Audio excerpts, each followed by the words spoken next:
Group 2, 3 పోస్టులు పెంచి group 2 పరీక్షని December నిర్వహించాల్సిందిగా ప్రభుత్వాన్ని డిమాండ్ చేస్తూ ఈ యొక్క మీడియా సమావేశం నిర్వహిస్తున్నాము. ఇటు కార్యక్రమాన్ని ఉద్దేశించి ఇప్పుడు ఈశ్వర్ గారు అడ్రస్ చేస్తారు. ఈరోజు ఏదైతే రాష్ట్రంలో మరి నిరుద్యోగ సమస్యల మీద మరి ఏదైతే అనిశ్చిత పరిస్థితులు నెలకొన్నాయో అందరికీ తెలిసినటువంటి విషయం. ఈరోజు ఏదైతే గత ప్రభుత్వం ఏదైతే నిరుద్యోగ సమస్యలను మరి నాశనం చేసి మరి ఏదైతే పేపర్ లీకేజీలతోని మరి నిరుద్యోగులందరినీ మరి ఏదైతే అన్యాయం చేసిందో దానికి వ్యతిరేకంగా ఆ రోజు పోరాటం చేసి మరి ఏదైతే ప్రభుత్వం ఉందో ప్రభుత్వంని మరి గద్దె దింపడం జరిగింది.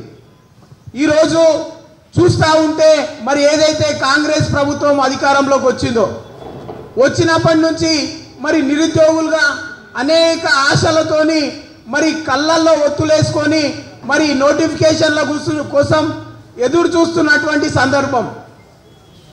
ఈరోజు మరి వచ్చినటువంటి ప్రభుత్వం ఏదైతే ఉందో మరి ఏదైతే 2 లక్షలకు అనుగుణంగా మరి ఆ రోజు ప్రకటన చేసిరో ఆ ప్రకటనలో భాగంగా మరి ప్రభుత్వం ఏర్పడినప్పటి నుండి మరి గ్రూప్ 2 అభ్యర్థులము మొత్తము ప్రభుత్వం మీద ఒత్తిడి తెస్తూ ఉన్నాం.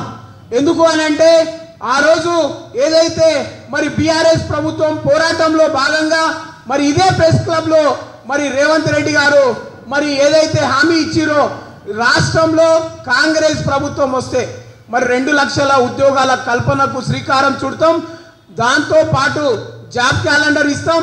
జాబ్ క్యాలెండర్తో పాటు ముఖ్యంగా అన్నిటికంటే ముందు మరి ఏదైతే గత ప్రభుత్వం పేపర్ లీకేజ్ చేసి అన్యాయం చేసిందో దాంట్లో భాగంగా మరి ఏదైతే మరి గ్రూప్ 2, గ్రూప్ 3 పోస్టులు ఉన్నాయో మరి పోస్టుల సంఖ్య చెప్తూ వాటిని పెంచుతాం, మళ్ళీ పారదర్శకంగా ఎగ్జామ్ నిర్వహిస్తామని చెప్పేసి మరి గౌరవ ముఖ్యమంత్రి గారు ఆ రోజు మాకు ఇదే ప్రెస్ క్లబ్లో హామీ ఇవ్వడం జరిగింది. ఈరోజు మరి రాష్ట్రంలో నిరుద్యోగ సమస్యల కోసం మరి ఆమరణ నిరాదీక్ష చేస్తున్నటువంటి మరి పెద్దలు మరి బక్క జడ్సన్ గారు, అశోక్ గారు ఎవరైతే ఉన్నారో వాళ్ళ ఆమరణ నిరాదీక్ష కూడా వెంటనే విరమింపజేయాలని సందర్భంగా తెలియజేస్తా ఉన్నాం. ఈ సందర్భంగా ప్రభుత్వం కూడా చొరవ చూపాలని చెప్పేసి కూడా ఆకాంక్షిస్తా ఉన్నాం. దయచేసి ఈరోజు ప్రభుత్వం హామీ ఇచ్చిన దానికి అనుగుణంగా మరి ఏదైతే ఉందో మరి దాన్ని వెబ్ నోటు వెంటనే రిలీజ్ చేయాలి. ఈరోజు వెబ్ నోటు రిలీజ్ చేసి ఏదైతే గ్రూప్ 2 అభ్యర్థులు మానసిక ఆందోళనకు గురవుతారో వాళ్ళకు వెంటనే మరి పరిష్కారం చూపాలి. మాకు ఇక్కడ ఏ రాజకీయ అవసరాలు లేవండి, దయచేసి మీరు గమనించాలి. చేతులు జోడించి వేడుకుంటున్నాం. ఈరోజు మేము ఏ రాజకీయ పార్టీ ఉచ్చులో పడలేదు. మాకు రాజకీయాలు అస్సలు అవసరం లేదు. ఏదంటే మా గ్రూప్ 2 పోస్టులు పెంచితే ఈ ఎగ్జామ్ రాసుకొని మా జీవితాన్ని బాగు చేసుకుందామనే ఆలోచనలో ఉన్నాం తప్ప ఏ రాజకీయ పార్టీకి మేము ఒత్తాసు పలకట్లేదు. మేము రాజకీయాలకు అస్సలే చేయట్లేదు. మాకున్న శరచర అవుతుంది. ఇప్పుడు మాకున్న బాధలు అనేకం. ఇప్పుడు గ్రూప్ 2 పోస్టులు పెంచుకుంటే మాకు అవకాశం పెరుగుతుంది. దాంట్లో మరి మేము కొంచెము రాణించే అవకాశం ఉంటుంది, జాబ్ పొందే అవకాశం ఉంటుంది. కాబట్టి దానికోసము ప్రభుత్వంకు అనేక మార్లు విజ్ఞప్తి చేస్తూ ఉన్నాం. ప్రభుత్వ పెద్దలు కూడా కొంచెం సానుకూలంగా వివరించి దీన్ని ప్రభుత్వం దృష్టికి తీసుకుపోవాలి. ఏదైతే న్యాయమైన డిమాండ్ ఉందో మరి గ్రూప్ 2, గ్రూప్ 3 పోస్టులను పెంచాలి. దానికి అనుగుణంగా మాకు వెబ్ నోట్ ఇవ్వాలి. ఇచ్చి మా యొక్క మానసిక ఒత్తిడిని తీసేయాలని చెప్పేసి సందర్భంగా తెలియజేస్తూ ఎటువంటి రాజకీయాలు మనకు అవసరం లేదని చెప్పేసి మరి ఈ ఆర్గనైజర్స్ కూడా నేను చెప్పదలుచుకున్నాను. దయచేసి థ్యాంక్ యూ. మాకెందుకంటే మేము ఓన్లీ మేము చదువుకుంటామనే చెప్తున్నాం. మేము ఏం చేయొచ్చు ఒక మారుమూల గ్రామం నుంచి వచ్చి నేను చదువుకొని పై స్థాయికి వెళ్ళాలనేది ఒక కోరిక. మాకు ఒక ఎగ్జామ్కు టైం ఉంటే అన్నిట్లో రాసుకోవడానికి అవకాశం ఉంటుంది. మాకు ఎగ్జామ్ రాసుకోవడానికి ఒకవేళ నాకు గ్రూప్ 1 వచ్చిందనుకో నేను అందులోనే జాయిన్ అవుతా. గ్రూప్ 2కు వెళ్ళను. నా తర్వాత అంటే గ్రూప్ 2లో నా తర్వాత ఉన్న అభ్యర్థి గ్రూప్ 2లో జాయిన్ అవుతాడు. ఆ తర్వాత ఉన్న వ్యక్తి గ్రూప్ 3లో జాయిన్ అవుతాడు. ఆ తర్వాత ఉన్న వ్యక్తి గ్రూప్ 4లో జాయిన్ అవుతాడు. సో 4 ఎగ్జామ్లలో రాణించినప్పుడు అతను ఒకటే సెలెక్ట్ చేసుకుంటాడు.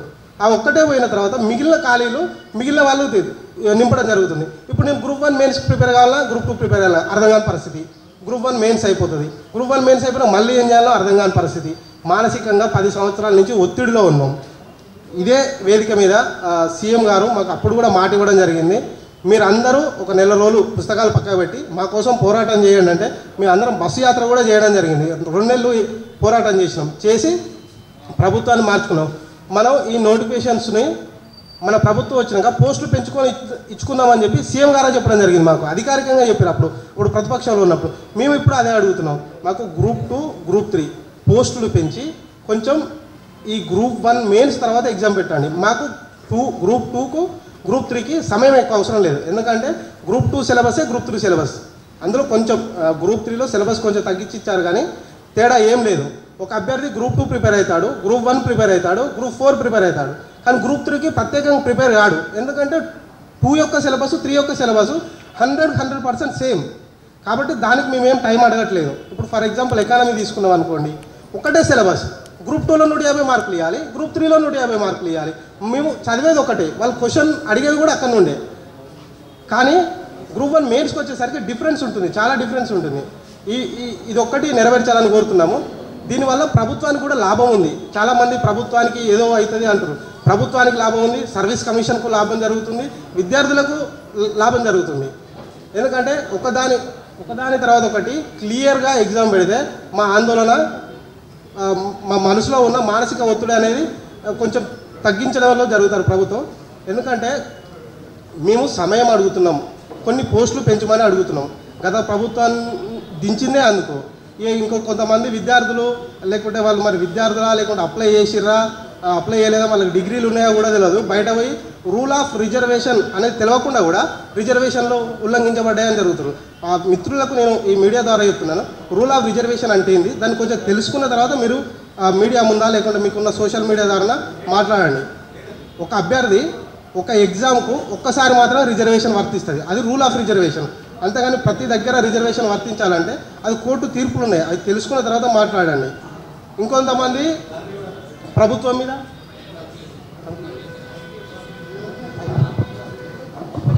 ఇక మీడియా నుంచి ఒకటి చెప్పాలనుకుంటున్నాము.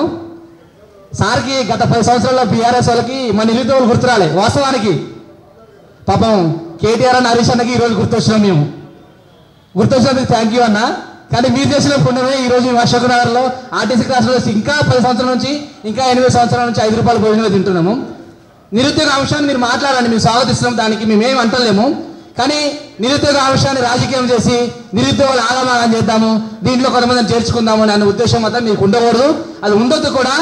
హరీష్ అన్న మొన్న మాట్లాడుతున్నాడు, ఏమని నిరుద్యోగ భృతి ఇవ్వాలి అన్న. నిరుద్యోగ భృతి సార్ 10 సంవత్సరాలు నిరుద్యోగ భృతి మీరు చెల్లించండి, నిరుద్యోగ భృతిని మీరు చెల్లించండి. మాకు రాజకీయాలతో మీరు ముడిపెట్టి ఈరోజు రాజకీయ పబ్బం గడుపుదాము, ఏదో రాజకీయం చేద్దాము, కొంతమంది ఎండబెట్టుకొని తిరుగుదామంటే అది కుదరదు. గుర్తుపెట్టుకోండి, బీఆర్ఎస్ నాయకురాలా మీకే చెప్తున్నాము. మీరు గత 10 సంవత్సరాల్లో మాకు నిరుద్యోగ భృతి ఇస్తా అన్నారు. మీకున్న ఆస్తులు అమ్ముతారా లేకుంటే మీకున్న ప్రభుత్వాలు అమ్ముతారా, ప్రభుత్వ ఆస్తులు అమ్ముతారా? మీరు ఏవైతే ఉన్నాయో ఆస్తులు ఎమేసి మా నిరుద్యోగ భృతి మాకు ఇవ్వండి ముందు. మిమ్మల్ని స్వాగతిస్తున్నాము. మీరు బహిరంగ వచ్చి క్షమాపణ చెప్పండి. ఎందుకంటే 10 సంవత్సరాల్లో పేపర్ లీక్ అయ్యి మా బతుకులు ఆగమైనవి. ఇంకోటి ఏంటంటే ఇక్కడ ఈ ఏదో సోమవారం ప్రెస్ క్లబ్లో రేవంత్ రెడ్డి గారు వచ్చి చెప్పారు, మా ప్రభుత్వం ఏర్పడిన వెంటనే నిరుద్యోగులకి మేము న్యాయం చేస్తామన్నారు, న్యాయం చేస్తున్నారు, పోస్టులు వేస్తున్నారు, అందరికీ అన్ని పరీక్షలు రాసుకునే వెసులుబాటు కల్పిస్తా అన్నారు. 2016లో సప్లిమెంటరీ నోటిఫికేషన్ ఇచ్చారండి గ్రూప్ 2కు. దానికి ఎటువంటి లీగల్ కాంప్లికేషన్స్ కూడా రాలేదు. మేము అడిగేది ఒకటే, మేము సొల్యూషన్ కూడా మేమే చెప్తున్నాం, ప్రాబ్లం కూడా మేమే చెప్తున్నాం. మీకు జాబ్ క్యాలెండర్ ఇవ్వండి, వద్దు అంటలేము. Job calendar for next generation. ఏదైతే 10 సంవత్సరాలు తెలంగాణలో త్యాగాలు ఒకటైతే పోగాలి ఒకటేనాయి. ఈరోజు ఉద్యమ ఫలితాలు కూడా మాకే రావాలి. ఎందుకంటే కాంగ్రెస్కి పట్టం కట్టింది మీ నిరుద్యోగులమే. ఆ రోజు తెలంగాణ ఉద్యమంలో ఏదైతే గ్రామాలకు వెళ్ళి ఓట్లు వేయించారో ఇదే పద్ధతిగా మేము తీసుకొచ్చి ఒక 6 నెలల క్రితం మేము కూడా ఊళ్ళలో పోయి అవలక్కల కాలు పట్టి ఓట్లు అడిగినాం. ఓట్లు వేయండి, కాలు పట్టి అడిగినాం. ఓట్లు వేయండి, మీకు ఓట్లేసి కాంగ్రెస్ ప్రభుత్వం వస్తే మాకు ఉద్యోగాలు వస్తాయని అడిగినాము. మేము అడిగేది ఒకటే, రేవంత్ అన్న నిరుద్యోగుల తరఫున మేము అడిగేది ఒకటి, గ్రూప్ 2 గ్రూప్ 3 ఎన్నో కానీ ఖాళీలు పెంచండి. ఆ గ్రూప్ 2 తీసుకుపోయి ఆ డిసెంబర్లో వేయండి. గ్రూప్ 1 మెయిన్స్ రాసుకున్న వాళ్ళకి ఉంటుంది. గ్రూప్ 1 మెయిన్స్ రాసుకున్న వాడికి డిస్క్రిప్టివ్ పేపరు, వీడికేమో ఆబ్జెక్ట్ తీసుకొచ్చి మధ్యలో పెడితే వాడు గ్రూప్ 2 డిస్క్రిప్ట్ చదవాలా, ఆబ్జెక్ట్ చదవాలా, వాడికి ఏం అర్థం కాక అయోమయం పరిస్థితి చెప్పారు. మొన్న కూడా రివ్యూ చేసి మేము ప్రెస్ క్లబ్లో మీరే చెప్పారు కదా రేవంత్ అన్న, అన్ని పరీక్షలు రాసుకుని వెసులుబాటు కల్పిస్తా అన్నారు, అన్నిటికీ మీరే అన్నారు. 2016లో కూడా ఉందండి సప్లిమెంటరీ నోటిఫికేషన్, ఏపీఎస్సీ కూడా సప్లిమెంటరీ నోటిఫికేషన్ ఉంది. ఈ గ్రూప్ 2 గ్రూప్ 3 దగ్గర పెట్టండి. ఇది న్యాయమైన కోరిక, మేమేం అడుగుతలేము. ఇంకోటన్నా మాకు రాజకీయాలతో మాకు ఏ సంబంధం లేదు. దయచేసి రాజకీయ నాయకులు మీరు చేతులు ఎత్తి మొక్కుతున్నాము. మా అంశాలు రాజకీయం చేయకండి, మాకు న్యాయం చేయండి. ప్రతిపక్షాలు మీరు మాట్లాడండి, వద్దు అంటలేము. కానీ ఇదే దీన్ని రాజకీయం తీసుకుపోయి నిరుద్యోగుల మధ్య నిరుద్యోగ శిష్యులు పెట్టి ఏదో చేద్దాము వాళ్ళని చేద్దామంటే మాత్రము ఇది కరెక్ట్ కాదు. ఇదే చిక్కడపల్లి లైబ్రరీలో 5 రూపాయలు భోజనం చేసేవాళ్ళు ఇప్పటికి కూడా ఉన్నారు. నిజమైన నిరుద్యోగులు ఇక్కడ 5 రూపాయలు భోజనం చాలా మిత్రులు ఉన్నాము. నిజమైన నిరుద్యోగులు ఎవరని మీకు కూడా తెలుసు. దయచేసి సీఎం రేవంత్ అన్న ఒకసారి మమ్మల్ని పిలిపించుకోండి, నిరుద్యోగ సమస్యలు తెలుసుకోండి. స్వయంగా మీకు తెలుసుకున్నప్పుడు మీకు తెలుస్తాయి ఆ బాధలేంది, మా బాధలేంది, మేము ఏం బాధలు పడుతున్నాం తెలుస్తాయి. ఎన్నో గంట పోస్టులు యాడ్ చేసి ఆ గ్రూప్ 2 గ్రూప్ 3 అనేది ఒక దగ్గర పెట్టండి. ఇది న్యాయమైన కోరికే. దయచేసి మీకు మీడియా ముఖంగా మేము చెప్తున్నాం. Thank you. మేము ఈరోజు మళ్ళీ ఒకసారి ఇక్కడ మీట్ అయితే అనుకోలేదండి. ఎందుకంటే గతంలో రేవంత్ రెడ్డి గారి ఇక్కడికి వచ్చినప్పుడు రేవంత్ రెడ్డి గారు చెప్పినటువంటి మాటలు కానీ అవన్నీ చాలా నమ్మకంగా అనిపించినాయి. అందుకే మేము కాంగ్రెస్ గవర్నమెంట్ని గెలిపించుకోవడం జరిగింది, రేవంత్ రెడ్డి గారిని సీఎంగా చేసుకోవడం జరిగింది. కానీ ఇప్పుడున్నటువంటి పరిణామాలు చూస్తుంటే చాలా దారుణంగా అనిపిస్తుందండి. మీరు అందరూ చూస్తున్నారు, నోటిఫికేషన్లు వచ్చాయి, సరే నోటిఫికేషన్ వచ్చినా కూడా ఏ ఒక్క ఎగ్జామ్ రాసుకుందామంటే కూడా పూర్తి స్థాయిలో మానసిక పరిస్థితి లేదు. ఎందుకంటే మొన్నటి వరకు డిఎస్సి హెచ్డబ్ల్యూఓ, తర్వాత డిఏఓ, నెక్స్ట్ గ్రూప్ 2, తర్వాత గ్రూప్ 1, తర్వాత గ్రూప్ 2, తర్వాత గ్రూప్ 3, ఈ విధంగా డేట్లు వరుసగా ఇచ్చారు. ఏ ఒక్కదానికి ప్రిపేర్ కాలేకుండా ఉన్నాం. అది అందరూ చెప్తున్న సమస్యే. ఇప్పుడు మీరే చూసుకోండి, మీరు ఒక ఎమ్మెల్యే, ఎంపీ, ఎమ్మెల్సీ మీకు ఒకేసారి నోటిఫికేషన్లు వస్తే మీరు ఏం చేస్తారు? మీరైతే మీరు సమయం ఇచ్చుకుంటారు. అంటే ఎమ్మెల్యే పోటీ చేసుకోవడం కోసం, ఎంపీసీ పోటీ చేసుకోవడం కోసం, ఎమ్మెల్సీకి మీరు రకరకాల మీ చేతిలో ఉంది కాబట్టి మీరు సమయం ఇచ్చుకుంటారు. మరి మాకు సమయం ఇచ్చేది ఎవరు? మీరు మమ్మల్ని కూడా అర్థం చేసుకోవాలి కదా. గత 10 సంవత్సరాల నుంచి చాలా వెయిట్ చేస్తూ ఉన్నాం. టీఆర్ఎస్ గవర్నమెంట్లో, బీఆర్ఎస్ గవర్నమెంట్లో ఉన్నప్పటి నుంచి 2014 నుంచి మొన్న టీఆర్ఎస్ గవర్నమెంట్ పోయేంత వరకు కూడా చాలా వెయిట్ చేసి నోటిఫికేషన్ వస్తే ఇవ్వచ్చు అని చెప్పి. కానీ ఒక్క నోటిఫికేషన్ కూడా ఇవ్వకుండా చివరిలో వచ్చిన నోటిఫికేషన్ అంతా క్యాన్సిల్ చేసి గందరగోళం చేశారు. ఆ పరిస్థితి కూడా మేము అనుభవించాం. కాబట్టి దయచేసి ఇప్పుడున్నటువంటి కాంగ్రెస్ ప్రభుత్వం, రేవంత్ రెడ్డి గారి ప్రభుత్వం ఒకటి అర్థం చేసుకోవాలి. చాలా రోజుల తర్వాత నోటిఫికేషన్లు వచ్చినాయి, చాలా రోజుల నుంచి మేము వెయిట్ చేస్తున్నాం. మా బాధను మీరు అర్థం చేసుకోవాలి. ప్రతి నోటిఫికేషన్ని రాసేటువంటి అవకాశాన్ని మాకు కల్పించండి. ఇప్పుడు నెక్స్ట్ ఆగస్టులో డేట్ ఇచ్చారు, 7th 8th గ్రూప్ 1 ఇచ్చారు. తర్వాత గ్రూప్ 1 వచ్చేసి అక్టోబర్ 21 నుంచి 28 వరకు ఉంది. దాని తర్వాత నవంబర్లో 17, 18 గ్రూప్ 3 ఉంది. ఒకటి ఆబ్జెక్టివ్, తర్వాత డిస్క్రిప్టివ్, తర్వాత ఆబ్జెక్టివ్. ఈ పరీక్షలు ఏ విధంగా రాసుకోగలుగుతాం మేము? దయచేసి ఆలోచించండి.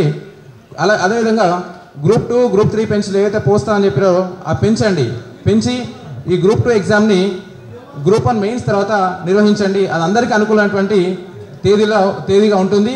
దయచేసి మా అందరి యొక్క అభ్యర్థనను మీరు మన్నించాలని చెప్పేసి రేవంత్ రెడ్డి గారికి ఈ సభాముఖంగా తెలియజేయడం జరుగుతుంది. దయచేసి ఆలోచించి మాకు సరైనటువంటి న్యాయం చేయాలని చెప్పేసి కోరుకుంటున్నాం. అదే డిఎస్సిలో ఒక 6000 పోస్టులు పెంచి నోటిఫికేషన్ ఇవ్వడం జరిగింది. కానీ గ్రూప్ 2లో కానీ 3లో కానీ ఒక్క పోస్టు కూడా పెంచడం జరగలేదు.